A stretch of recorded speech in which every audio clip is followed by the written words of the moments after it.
बहुत समय पहले की बात है। एक छोटे से गांव में मोहन नाम का किसान रहता था। मोहन बेहद मेहनती और ईमानदार व्यक्ति था। उसका जीवन सादगी से भरा हुआ था। वो सुबह सूरज निकलते ही अपने खेतों में काम करने चला जाता और देर शाम तक मेहनत करता। खेती ही उसका जीवन था और खेत ही उसका संसार। गांव के पास घना जंगल फैला हुआ था। उस जंगल में कई प्रकार के जंगली जानवर रहते थे, जिनमें से सबसे खतरनाक माना जाता था तेंदुआ। गांव के लोग अक्सर कहते, जंगल में जाते समय सावधान रहना, कहीं तेंदुआ ना आ जाए। लेकिन मोहन अपने काम में इतना तल्लीन रहता कि इन बातों पर ज्यादा ध्यान नहीं देता। एक दिन की बात है। मोहन खेत जोतकर घर लौट रहा था। शाम का समय था और सूरज ढलने ही वाला था।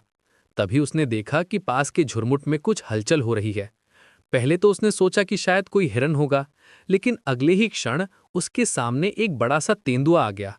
मोहन का दिल तेजी से धड़कने होगा। हाथ में केवल एक लकड़ी थी और सामने खूंखार तेंदुआ।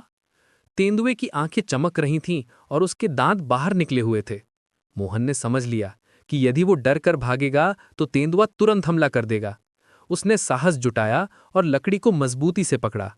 तेंदुआ गुर्राता हुआ धीरे धीरे उसकी ओर बढ़ा। मोहन ने अचानक पास की आग से जलती हुई लकड़ी उठाई और तेंदुए की ओर लहराई। आग की लपटें देखकर तेंदुआ थोड़ा पीछे हट गया, लेकिन वो भागा नहीं। वो बार बार झपटने की कोशिश करता और मोहन जलती लकड़ी घुमाकर उसे दूर रखता। ये संघर्ष कई मिनटों तक चलता रहा। आखिरकार मोहन को एक उपाय सूझा। उसने जोर से चिल्लाना शुरू किया और पास पड़ी थाली को पीट पीट कर शोर मचाने लगा। उसकी आवाज सुनकर आसपास के गांव वाले दौड़े चले आए। लोगों को आता देख तेंदुआ डर गया और वापस जंगल की ओर भाग खड़ा हुआ। गांव वाले मोहन की बहादुरी देखकर दंग रह गए। सबने उसकी हिम्मत की सराहना की। मोहन ने मुस्कुराते हुए कहा, डर से बड़ी कोई जंजीर नहीं होती। यदि हम साहस से काम लें तो कठिन से कठिन परिस्थिति का सामना कर सकते हैं। उस दिन के बाद से मोहन पूरे गांव के लिए प्रेरणा बन गया। लोग न केवल उसकी मेहनत बल्कि उसके साहस की भी मिसाल देने लगे। गांव के बच्चे अक्सर कहा करते, अगर हमें कभी डर लगे तो हमें किसान मोहन की तरह साहसी बनना चाहिए।